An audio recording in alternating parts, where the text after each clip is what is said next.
एक लड़का था, वह काफी गरीब था। उसके पास ना तो कुछ खाने को था और ना ही रहने को घर था।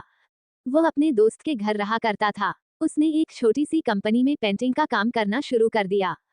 धीरे धीरे उसके पास काफी पैसे भी हो गए। बाद में वह काफी धनी भी हो गया। लेकिन अभी भी उसके अंदर कुछ कमी का एहसास होता था।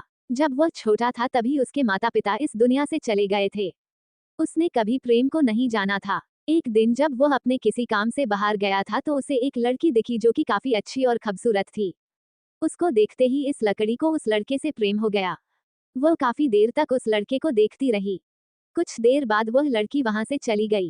कुछ दिनों तक ये लड़का उस लड़की को खोजता रहा लेकिन वह लड़की न मिली।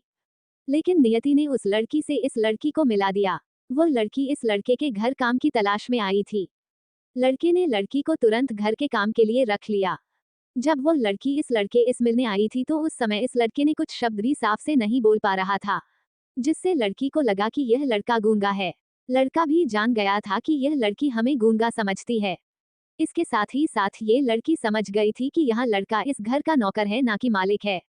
अब जब भी ये लड़का उस लड़की के पास जाता तो गूंगा बन जाता है। धीरे धीरे वह लड़की इस लड़के पर काफी रहम खाने लगी। अब उसे इस लड़के के लाचारी पर प्यार होने लगा। लेकिन फिर वह लड़की एक बात से डरकर पीछे हट जाती थी। इस लड़की के भी माता पिता बचपन में ही मर चुके थे। इस लड़की को इसके चाचा ने पाला था और वह चाहता था कि वह जब तक जिंदा रहे ये लड़की उसके खाने और पीने का पैसा दे। लड़की का प्रेम हद से भी बाहर जाने लगा। लड़के के एक खांसी पर भी वह लड़की दौड़े उस लड़के के पास पहुंच जाती थी।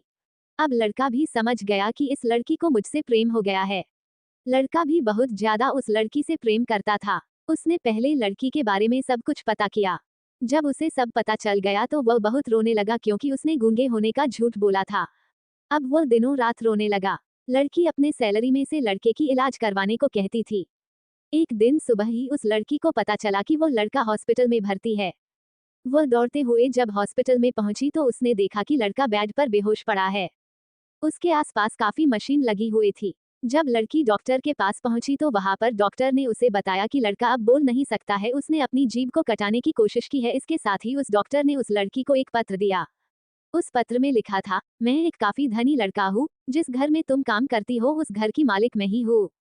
लेकिन इसके साथ ही मैंने तुमसे एक बहुत बड़ा झूठ बोला है कि मैं एक गूंगा हूँ। अब इस झूठ का प्रायश्चित करने के लिए मैं ऐसा काम करने जा रहा हूँ। इसके साथ ही तुम मेरे घर से मेरे मैनेजर से पैसों को लेकर अपने चाचा को दे देना और एक नई जिंदगी की शुरुआत करना। अगर हो सके तो मुझे माफ कर देना, तुम्हारा दोषी। इस पत्र को पढ़ने के बाद उस लड़की के आंख आंसू से भर आए। वह दौड़ते हुए मंदिर में गई। उसने भगवान के सामने कसम खाया कि जब तक वह लड़का बोलने नहीं लगता है तब तक वह कुछ नहीं खाएगी, भले ही वह मर क्यों न जाए। इधर डॉक्टर भी उस लड़के की इलाज कर रहे थे। ईश्वर ने दोनों के मन की बात काबूल कर ली और अब लड़का बोलने लगा। लेकिन वह अपनी याददाश्त को खो गया। अब उसे कुछ भी नहीं याद था। अब इसके बाद लड़की ने उसके याददाश्त के लिए काफी कुछ किया लेकिन याददाश्त न आ सका। अगर प्रेम की नींव को झूठ पर रखा जाए तो वह गिर ही जाता है। इसलिए कभी भी प्यार पर विश्वास मत करना।